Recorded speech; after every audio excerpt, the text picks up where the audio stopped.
Eu sou Roberto de Farias, esse aqui é o Fantástico Mundo dos Arquétipos e no vídeo de hoje nós vamos dar início ao módulo 3, onde a gente entra de fato no mundo de Jung.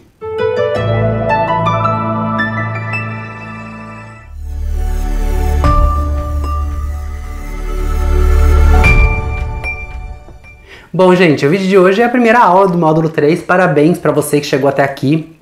Um cursinho gratuito sobre expansão de consciência, focando os arquétipos junguianos. É muito importante que a gente fale no começo desse módulo, aqui no módulo 3, que esse aqui não é um curso de psicologia analítica, não é um curso credenciado, não é um curso com certificado, não é um curso com diploma, não é um curso válido para absolutamente nada, senão a fim de conhecimento apenas. Tá? É só para poder, a gente chama de cursinho, mas nem é um cursinho, são apenas alguns vídeos falando sobre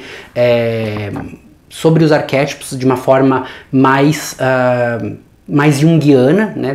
Completamente diferente do módulo dos arquétipos de marketing, que não tem nada a ver, não é a mesma coisa, tá? E para poder entregar um material aqui de acordo com que as pessoas parem de ser... não tem outra palavra para dizer isso, mas alienadas, né? As pessoas, infelizmente, elas acabam seguindo pessoas que falam sobre arquétipos de uma forma que muitas vezes pode levar a gente na erroneidade, a gente pode acabar caindo aí no erro, sem querer, sem perceber, porque quando a gente tá aí na busca do conhecimento, eu sei melhor que ninguém que a gente acaba comprando tudo que vê pela frente para poder aprender, para poder investir no nosso conhecimento, investir na nossa expansão de consciência, e a gente acaba aprendendo no erro e no acerto, né? Demora muito para a pessoa chegar até o ponto onde ela vai de fato entender o que é aquilo que ela está estudando e poder eliminar o joio do trigo, né? Separar o joio do trigo. Eu entendo isso, é difícil mesmo. E aí eu tô fazendo esse vídeo justamente para poder, esse cursinho, justamente que é para poder esclarecer isso para as pessoas. É claro que sempre vai ter pessoas que estão tão alienadas que elas não conseguem enxergar a realidade até que elas por si só venham à luz e consigam entender o que a gente tá falando, né? E aí tá tudo bem, não tem nada de errado no mundo, lembra que a gente já falou sobre isso? Então hoje eu tô com uma colinha aqui, não tem como falar sobre isso e não ter cola. E também não tem como a gente falar sobre isso e não explicar que isso aqui não é Jung como deveria ser, tá? É importante a gente falar sobre isso, porque, gente, Jung, quem estuda Jung sabe disso, a gente não consegue falar em alguns vídeos todo o material de Jung, todo o trabalho dele, né? Porque é um trabalho muito profundo, é uma psicologia muito profunda e tá ficando cada vez mais forte, graças a Deus, mas não é algo que a gente consegue assim, eu vou resumir lá numa aulinha. Vocês já perceberam aqui, para quem assistiu o módulo 1 e o módulo 2, percebeu que a gente começa a falar de flor, daqui a pouco a gente tá falando de átomo, de planetas, não tem como, quando você fala de arquétipos, tudo está interconectado, é um emaranhado de arquétipos, né? E todos eles, no final, vocês vão entender que todos os arquétipos, eles estão interconectados para formar um único arquétipo, que é o arquétipo do todo, né? Que tem a sua dualidade também. A gente vai chegar nesse assunto aí, tá? Na verdade, eu vou deixar vocês pensarem, mas a gente vai falar sobre isso. E aí, para começar hoje, eu queria falar, né, qual é a visão de Jung dentro dos arquétipos, né, como que Jung enxerga isso. E para Jung, dentro do inconsciente do coletivo, existem essas estruturas psíquicas, que é o que nós chamamos de arquétipos. Tá, Roberto, isso eu já sei, mas o que é de fato arquétipo? Gente, os arquétipos são formas e figuras, que não têm uma forma pré-definida. É uma forma, é como se fosse... é uma forma sem conteúdo próprio, mas esperando para ser formado. Sabe aquela história do copo vazio? É mais ou menos aquilo, o copo nunca está vazio, né? A pessoa que enxerga o copo vazio é sim uma pessoa pessimista, porque o copo não está vazio, ele está cheio. Ou ele está cheio de ar, ou ele está cheio de possibilidades. Ele tem a possibilidade de se encher de água, de cerveja, de vinho, de suco, de qualquer coisa que você queira, né? Inclusive outras coisas que não sejam líquido, né? Quando você coloca a sua cabeça para funcionar, você descobre que você pode colocar areia, pedra, você pode colocar qualquer elemento dentro de um copo. Então o copo ele nunca está vazio, ele está sempre cheio. O arquétipo vazio e o arquétipo cheio são o mesmo arquétipo, tá, gente? Só que eles estão em polaridades diferentes. É o arquétipo do ter. Ou tem ou não tem, ou está vazio ou está cheio. O arquétipo é o mesmo, só que em dualidade, e aí em polaridades diferentes. E aí fica mais fácil pra gente compreender o que exatamente é arquétipos, né? Como assim arquétipos é uma forma, mas sem forma específica? É uma forma esperando para ter um formato específico.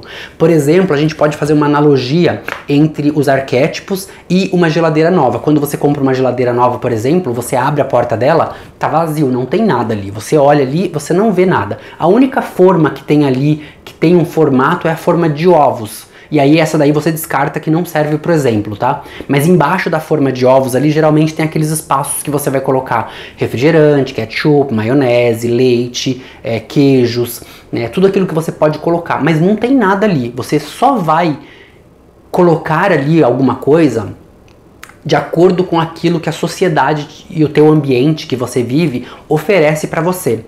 Então, por exemplo, na geladeira a gente pode colocar leite, a gente pode colocar ovo, mas a gente pode colocar cerveja, a gente pode colocar latinha de enlatado, qualquer enlatado a gente pode colocar ali. Então você percebe que as opções vão chegando e vão ficando cada vez mais diversas.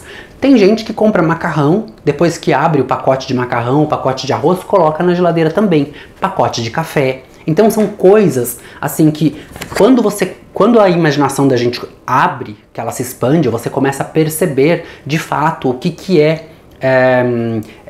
essa forma sem conteúdo que está pronta para ser um formato.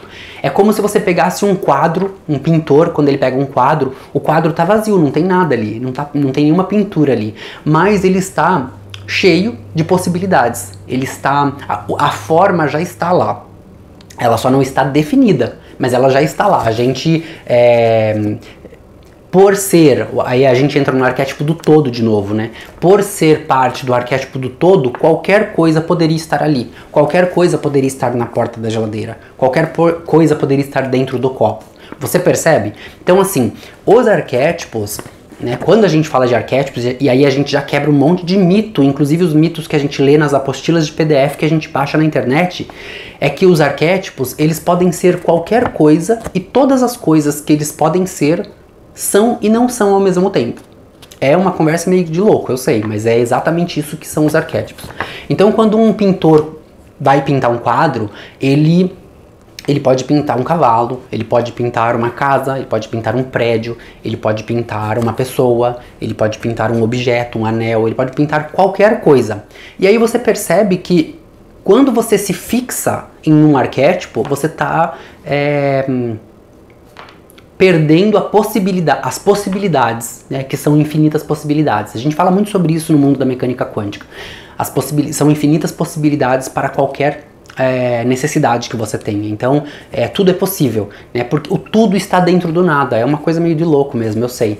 Mas os arquétipos, eles falam justamente sobre isso. E provavelmente, gente, seja por isso que não tenham tantos psicólogos junguianos, porque é um assunto muito de gente que nem a gente, sabe? Meio tantã mesmo. E aí, as pessoas meio que olham isso com não vou nem dizer desdém, mas meio que com o pé atrás, sabe? Jung, ele foi um cara muito particular dentro dos estudos dele, né? Ele vem de uma família de religiões muito diferentes, que fez com que ele tivesse a curiosidade de aprender essas diferenças. Imagina você nascer numa religião assim, o seu pai é católico fanático, a sua mãe eu vou falar protestante, que são as religiões que a gente mais conhece no Brasil. Protestante fanáticas. Não, porque vem do mesmo livro, não serve como exemplo. Mas vamos usar, pronto. O seu pai é católico fanático. A sua mãe, ela vem da Índia e ela tem a religião hindu fanática também. São duas culturas completamente diferentes, com deuses completamente diferentes, de formas completamente diferentes, né? Um deus é um ser humano que a gente sabe que foi Jesus Cristo, a religião cristã, e a outra cultura traz deuses que têm diferentes formatos, com muitos braços, com muitas cabeças, né, com formato de elefante. Então você percebe como é um choque de cultura muito grande. Mas Jung usou, olha aí gente, muito importante prestar atenção nisso, ó. Jung usou isso como ponto positivo para entender as duas religiões. Tá, e aí ele foi estudar a religião do pai dele e estudar a religião da mãe dele, e assim ele percebeu que dentro dessas religiões, dentro dessa simbologia, existia uma simbologia muito grande. Então dentro de cada religião a sua simbologia, mas que todas as simbologias das duas religiões falavam da mesma coisa. Então aquilo já despertou interesse nele. E foi aí que ele começou a correr atrás de conhecer os arquétipos, que ele ainda nem chamava de arquétipos, ele percebia apenas a simbologia que era muito parecida. Então, olha para você ver, o arquétipo da percepção, ele percebia, ele não sabia, ele não via, ele percebia, é diferente, tá? A gente vê coisas, a gente ouve coisas, a gente sabe coisas e a gente percebe coisas. O arquétipo da percepção é um arquétipo muito forte e é ele geralmente que faz com que as pessoas tenham sucesso na vida, porque você percebe coisas que ninguém mais percebe. É por isso que é tão importante ter essa conexão que a gente tem do chakra aqui do Ajna com o universo, fazendo com que as coisas cheguem para você o tempo todo, né? É importante você desenvolver essa energia chakral aqui para poder ter contato com o oculto, aquilo que a gente nós não falamos sobre isso ainda, então a gente ainda não sabe o que é, né? E aí Jung tinha esse chakra muito bem desenvolvido, então ele começou a perceber que a simbologia falava, a simbologia de diferentes religiões, de diferentes culturas, eram histórias completamente diferentes, mas falavam do mesmo significado, eles tinham o mesmo conteúdo ali. Então olha, aí a gente falou aqui sobre as estruturas psíquicas que não tem uma forma predefinida, né? Então assim, perceba, nós estamos falando de diferentes culturas, de diferentes religiões, mas todas elas têm a mesma ressemblância, não fala isso em português não, a mesma relevância, e elas se comunicam entre si. Quando você começa a estudar, quando a gente vai realmente de fato estudar teologia e vai estudar as religiões, a gente percebe que todas as religiões têm um Deus que nasceu dia 25 de dezembro e que tem a mesma simbologia contada de diferentes formas, com diferentes nomes de deuses, mas sempre na mesma data, com a mesma simbologia. Então você percebe que existe um porquê dessa simbologia estar presente dentro de cada história, né? E aí a gente tá falando ainda dos arquétipos que não tem um formato, porque vai formando, né? Não tinha formato antes, daí começou a criar e começou a ir colocando. Só que você percebe que a simbologia é toda igual. E foi exatamente isso que aconteceu. E Jung, ele percebeu que era muito parecido. E aí ele começou a estudar tarô, ele começou a estudar astrologia, ele começou a estudar absolutamente tudo que você possa imaginar que é considerado do mundo terapêutico, né? São coisas que a astrologia não necessariamente seria terapêutica, mas está dentro do campo holístico. Então as pessoas, tudo que era holístico ele estudou para poder entender. E ele percebeu que dentro de cada uma dessas coisinhas tinha uma simbologia muito parecida, uma simbologia que falava das mesmas coisas. E aí foi que ele começou a fazer os estudos dele, até que ele chegou lá no estudo, que estudou com Freud, inclusive, tiveram lá sua relação profissional, tiveram suas brigas, se separaram, entre aspas, e ele acabou indo pro lado da psicologia analítica e desenvolvendo todo o trabalho que hoje está emergindo aí no mundo. Então, mas foi muito difícil para ele chegar até onde ele chegou, para ele escrever todo o trabalho que ele escreveu. Foram muitos anos de estudos. Então é importante a gente falar isso porque a gente não vai conseguir, em alguns vídeos aqui no YouTube, por exemplo, falar sobre isso, né? Óbvio que não. Isso aqui que eu tô trazendo para vocês é só um estalo ali no isqueiro para fazer aquela fagulha ali para você pegar fogo aí no desejo de vocês e ir atrás desse conhecimento, que é um conhecimento incrível e eu recomendo para todo mundo. Vai ler Jung porque é uma jornada sem volta, você não consegue nem parar mais depois, mesmo que você queira. Quando você começa a entender isso de fato, vira uma parte de você e você realmente não quer mais, porque nós como seres humanos a gente tem esse quesinho pelo desconhecido, e os arquétipos é justamente sobre isso, né? Quando você entra numa jornada para descobrir quais são os seus arquétipos, quem você realmente é, o que você veio fazer na Terra, gente, acabou, você não para mais, você quer saber tudo sobre você, é um autoconhecimento, uma autoanálise tão profunda que não tem como voltar mais atrás. Enfim, voltando aqui ao assunto. Jung, ele acabou desenvolvendo esse trabalho, que é o trabalho que a gente vai falar aqui aos poucos, né? A gente vai trazer esses assuntos aí. Então, o arquétipo nada mais é do que isso. É um formato, é uma forma que não tem um formato estabelecido. Então, ela é uma forma que está pronta para receber qualquer coisa. É uma forma de bolo que você pode colocar um bolinho quadrado, um bolinho redondo, um bolinho no formato de estrela, você pode colocar o que você quiser. Então, arquétipo, o conceito arquétipo é isso que ele quer dizer. Ele não tem uma figura. E aí a gente entra naquela coisa de perfeição, que a gente não tem uma figura perfeita na Terra, a gente só tem a imaginação do que é perfeito. Tem a ver com isso aqui, porque a gente só pode imaginar, a gente não pode ver. A mesma coisa está ali nos arquétipos, você só pode imaginar, você não pode ver, né? Você só vai ver depois que está ali na porta da geladeira. Você abre a porta da geladeira, não tem nada. Você olha ali, você fala, bom, aqui eu posso colocar refrigerante, você está imaginando. Aqui eu posso colocar leite, aqui eu posso colocar manteiga, aqui eu posso colocar o queijo.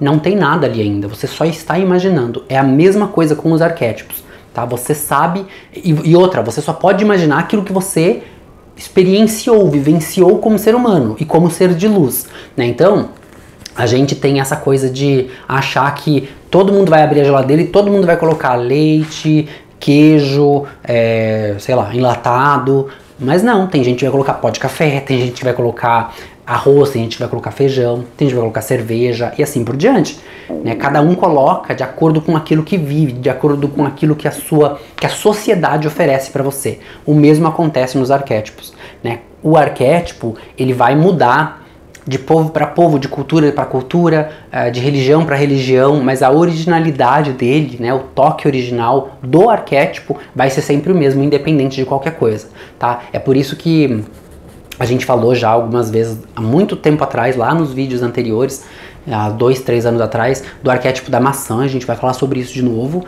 tá? Porque ele tem aí principalmente no Ocidente, ele tem aí uma simbologia muito forte dentro do fruto proibido, né? E aí, gente, é importante a gente ressaltar que isso fica cada vez mais forte somente na cultura que tem conhecimento do cristianismo, né? E que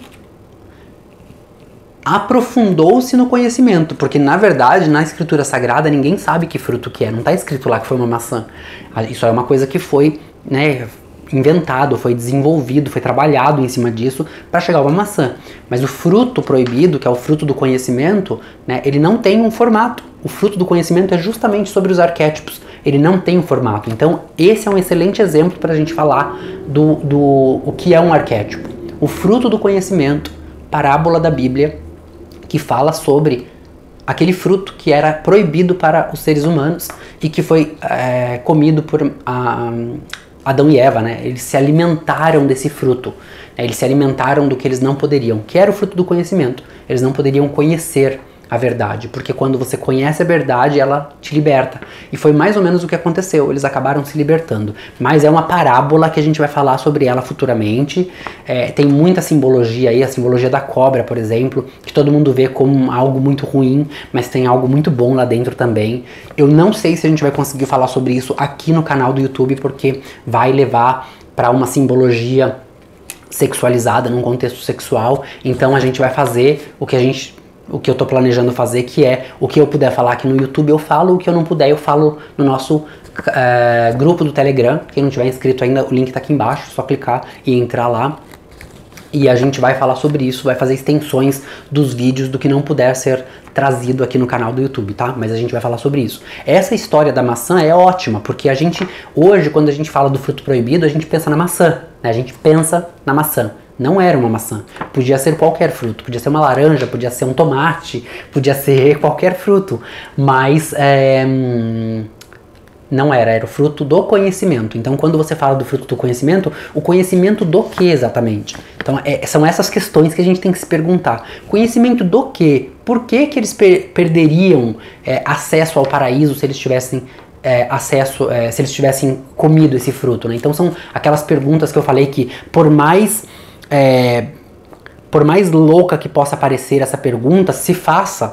Pode fazer essa pergunta, a gente tem o direito de fazer, porque são essas perguntas meio loucas que vai fazer a gente ter expansão de consciência. Quando a gente começa a enxergar por ângulos que ninguém mais enxerga, isso é muito importante falar nos arquétipos, quando a gente começa a enxergar as coisas por ângulos que ninguém mais enxerga, porque tá todo mundo enxergando pra maçã, olhando pra maçã, mas ninguém tá olhando pro tomate, pra laranja, pro melão, pra melancia.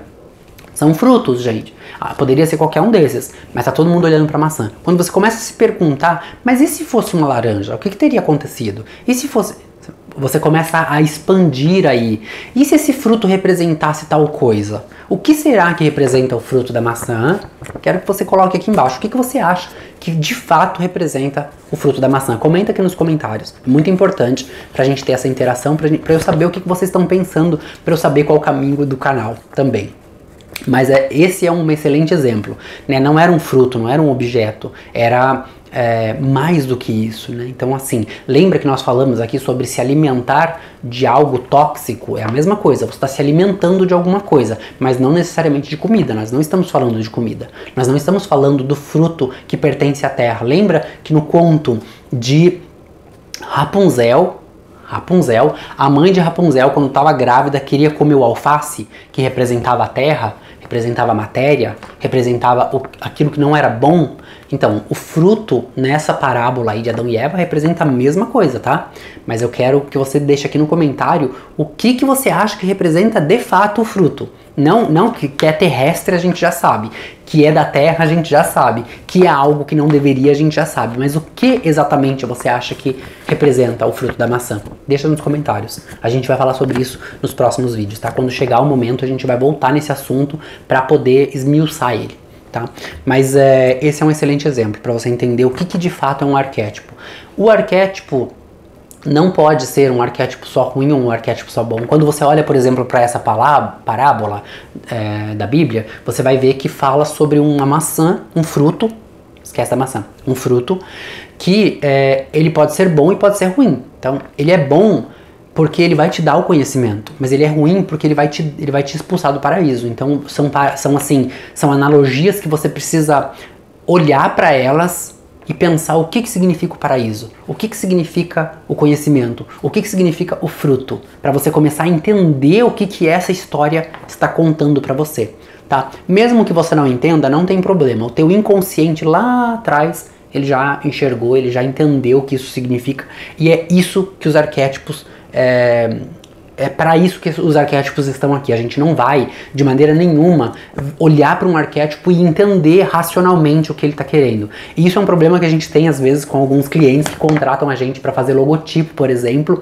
porque eles querem que a pessoa olhe para o arquétipo e já entenda a mensagem. E a mensagem é só o inconsciente que vai entender, né? O arquétipo é claro, o logotipo é claro, o logotipo vai representar a tua empresa, né? Ele vai mostrar para o teu cliente do que é a empresa. Mas por trás do logotipo tem o arquétipo, que é a mensagem que a tua empresa envia para esse cliente. Qual é a mensagem que você gostaria de passar para esse cliente? Então é aí que a gente trabalha essa parte dos arquétipos junguianos dentro do logotipo. Então, a gente tem problema porque as pessoas querem racionalizar os arquétipos, né? Quer colocar numa apostila o que significa. Não tem, isso não existe. Não tem como você falar, olha, hoje nós vamos falar sobre o arquétipo da banana. A banana, ela amadurece muito rápido, ela amolece muito rápido. Não é assim que funciona, gente. Os arquétipos são algo que não tem um conteúdo. O conteúdo vai ser colocado lá, presta bem atenção, não tem um conteúdo. Ele vai ser colocado lá de acordo com aquilo que você é ou que você vive. Então uma pessoa que fala que a banana é um arquétipo ruim e que é um arquétipo que amadurece muito rápido, que é, vamos supor que vai representar uma pessoa que é bunda mole, por exemplo, muito provavelmente essa pessoa tem problemas dentro dessa área, porque ela tá se representando, ela tá colocando o conteúdo dela. Lembra que eu falei que para colocar ali na porta da geladeira, você precisa imaginar as coisas que você vive na tua sociedade? Cerveja, leite, refrigerante. Se você colocar uma banana ali, você pode colocar uma banana ali, mas você tem que ter visto a banana, tem que ter compreendido ela. E você coloca de acordo com aquilo que você compreende, de aquilo com que você vive. Então é assim que funcionam os arquétipos. Não tem como você falar que uma coisa é ruim ou uma coisa é boa. Ela é o que ela é e ela tem a sua dualidade. Sempre, tá? Isso é muito importante a gente falar. Eu falei só um parágrafo, tem 2 folhas. E num único vídeo deu um parágrafo, gente. Olha como é difícil falar de arquétipos sem dar exemplos, né? Eu conseguiria falar tudo isso aqui e aí cada um vai se virar por si só. Mas eu, como comunicador, eu tenho a obrigação e o meu intuito é justamente esclarecer para vocês. Então a gente fala um arquétipo e eu trago conteúdo. Fala um parágrafo e eu trago conteúdo. Porque assim vocês vão ouvir o que é tecnicamente nos livros e ouvir o que é na vida real, porque senão a gente nunca vai conseguir se libertar.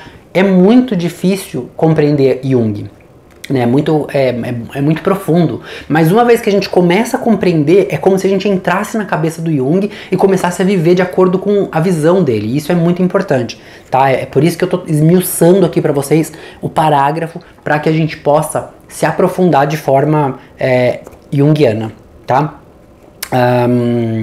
Deixa eu ver. Olha, gente, deu aqui 26 minutos já, eu acho que eu vou ficar por aqui, porque senão se eu começar o próximo parágrafo, a gente não vai, deixa eu colocar a minha cola aqui, a gente não vai conseguir terminar, tá? No tempo. Eu tenho um tempo aqui, eu também tenho tempo pro meu trabalho.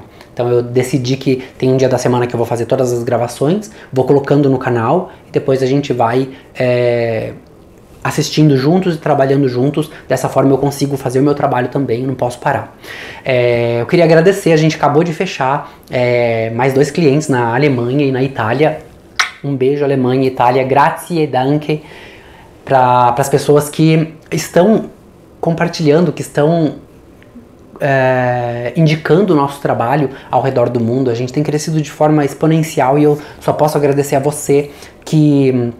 Seja lá quem for que está comentando, curtindo, compartilhando, que está indicando os nossos trabalhos, os nossos serviços estão chegando assim em lugares que em cidades que a gente assim nunca passou pela nossa cabeça, porque são cidades pequenininhas, às vezes é muito difícil o acesso à internet e eles estão contratando o nosso serviço graças a você que acredita, que contratou, que viu que a qualidade é boa e que confia nos nossos serviços, na nossa ética, no nosso profissionalismo, na nossa qualidade, na nossa pontualidade. São arquétipos bons que eu gosto de prezar por eles sempre quando alguém entra em contato com a gente. Então, muito obrigado pelo teu carinho e obrigado para você que está acompanhando o cursinho aqui, os vídeos do canal, de forma a angariar conhecimentos aí para expandir a sua consciência, para que a gente possa, todo mundo junto, parar de ser alienado por qualquer forma de matéria, de pessoas, por qualquer forma de estado, qualquer forma de governo, para que a gente possa se governar sozinho, ser autossuficiente para poder caminhar e para poder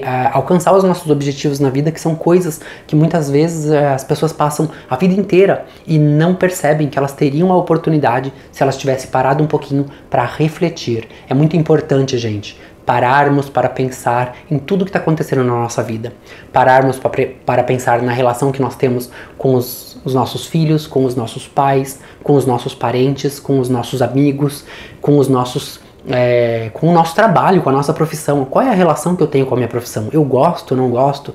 Por que eu estou fazendo isso? Né? Os porquês da vida, eles são extremamente importantes, gente. E as perguntas, elas nunca acabam. Quando a gente descobre a resposta de uma pergunta, a vida oferece novas perguntas. É muito importante você se perguntar o tempo todo e não deixar a sociedade ditar para você essas questões que são nossas, né? Deveriam ser individuais nossas. E se você não se pergunta, o que a sociedade vai fazer? O mesmo que o Estado faz. O Estado faz muito isso, o governo faz muito isso também. Eles colocam um problema, mas eles já têm a solução. Então eles dão o problema, né? Eles dão uma pergunta para vocês e aí em seguida eles vêm como salvadores da pátria, dando para vocês a solução de um problema. Então isso é muito ruim porque a gente não pensa, a gente não consegue pensar porque a gente está esperando pela solução o tempo todo. É como se a gente fica zona de conforto. Mais uma vez a gente volta a falar sobre esse tema. É como se a gente estivesse sentado na nossa zona de conforto esperando para que as pessoas resolvam os problemas por nós, a sociedade, a família, os amigos, o Estado resolva. E nós somos quem estamos jogando, não são eles, né? Nós somos os jogadores da Matrix, mas nós somos as peças do jogo da Matrix, mas nós somos os jogadores do planeta Terra. Somos nós quem decidimos, nós temos o poder de acabar com todo esse jogo. Nós estamos embaixo da mesa e eles estão se alimentando em cima dessa mesa. No dia que a gente se levantar, a mesa cai e quebra, e a gente tem o poder. Então vamos atrás do nosso poder, vamos atrás dos nossos direitos como seres humanos e poder exigir daquele que está lá em cima, seja um vereador, um prefeito, um deputado, um presidente, porque eles representam a nós. Então eles são os nossos funcionários, nós estamos pagando impostos para eles. Então eles não fazem mais do que obrigação de atender aquelas demandas que são de acordo com a população em seu total. Não é para você como indivíduo, é para nós como um todo. Se não é bom para um, então não é bom para ninguém. Um beijo, eu fico por aqui e a gente se vê no próximo vídeo. Até lá. Tchau.